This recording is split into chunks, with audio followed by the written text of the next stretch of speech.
Hello and welcome back to Tidbit of Torah. On Sunday night, I was over at some Israeli friend's house for dinner. And as you can imagine, the mood was serious and somber. It was sad. And yet someone said something around the dinner table that put us all nearly on the floor in tears of laughter. And on the one hand, that felt sort of wrong with what is happening in Israel and the horrors that we face this week.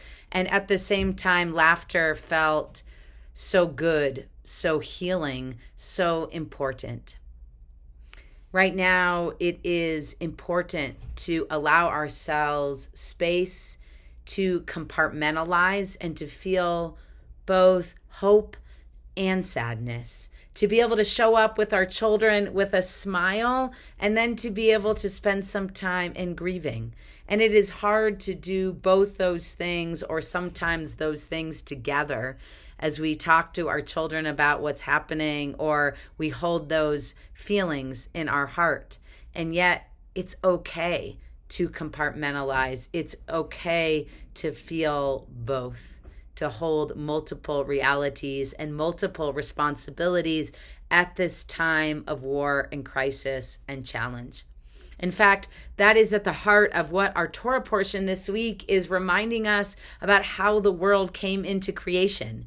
This week we start the Torah anew and we read Parshat Bereshit, and we find that the world itself, creation, was a process of making order out of chaos, out of the tohu vavohu, the chaos and mess that was in the universe.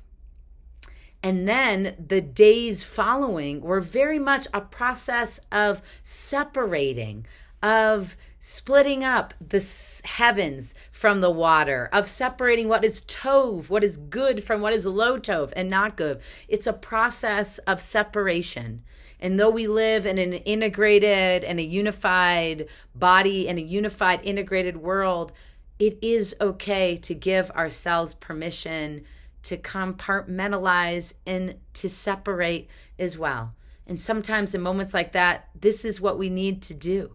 It's okay to watch a show and to laugh and to feel a little lighter, to go for a run when we are blessed to be able to be someplace safe enough that we can, God willing, to be able to do those things, to be able to sing with our children. And sometimes it doesn't feel right and we have to change the tone of what we're singing, but it is okay to compartmentalize or to feel more than one thing in a day, or even more than one thing at a time.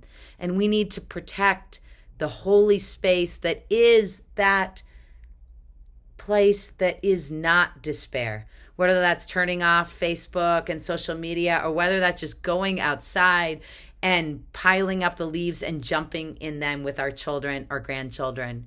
The Hebrew word for holy, kadosh, means literally to separate, like we do on Saturday night at Havdalah Ben Kodesh L'Chol, when we separate Shabbat from the rest of the week. We can't have those moments of elevation or those moments of ordinary without some element of separation. And so as we head into Shabbat, I give us all permission to be both, to make space for both the sadness and levity, to make space for both crying and dancing, to make space for both prayers for peace and also anger and frustration. We can be all those things and more, and we can be all those things stronger when we come together. I invite you to join us at HEA this weekend. We have Tat Shabbat, we have a Zamra on Friday night, we have multiple services, and we have, perhaps most importantly, one another. As we come together to Oseh Shalom, to make peace, may that be a process of diving in and being together. And just as God makes peace, we too can be active and engage and find a way to make peace, and also find a way to find peace, to hold peace, the kind of peace that we may need in our hearts, because this is not going to be days, this is going to be weeks and months of being able to hold our children, our parents, and ourselves through this war, through this time. And we need to find a way at times to both separate and be whole. Shabbat Shalom, sending love and prayers of healing and peace to all of you.